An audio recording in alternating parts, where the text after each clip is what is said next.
Can you tell the story about the time you were alone in the jungle? Can you tell the story about the time you were alone in the jungle? Oh,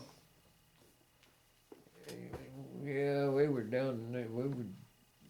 Had just moved into Burma, and we still hadn't quite scoped out the lay of the land very good, and we didn't know for sure exactly where the Japs were, you know. And I got separated from the outfit. I can't remember now how it happened. But I found my way back to where we were bivouacked, and we had bivouacked right by a great big area that was, we called it elephant grass. This stuff looked like grass, but it was about 10 or 12 feet tall, you know. And I mean, it was thick. You could get through it, but you had to crawl through it, you know. And it was at night. Hmm. And I heard all this rustling out in that grass, you know. And I could vision the Japanese sneaking up on me, you know. And I finally found a place that was just darker than the inside of a coal mine. And I thought, well, even if I can't see them, maybe they can't see me either.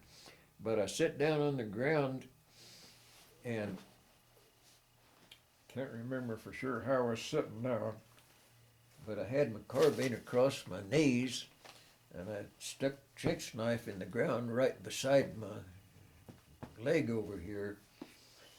And I figured I'd use up all my ammunition and I'd grab that knife, you know. And I kept hearing these rustling noises out in that grass, you know, and I was afraid to breathe. And that went on for about 3 hours, and I'm telling you, I was almost a nervous wreck, and some of the guys finally showed up, you know.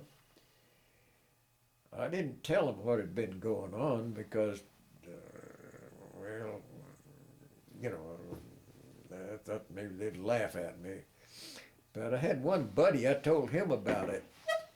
And the next morning, we went out in that elephant grass to see if we could see any signs of the Japs being there. It was jackals crawling around in that doggone grass, you know, making that noise.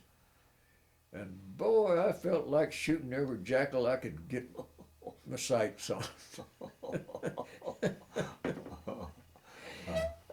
You know, you are so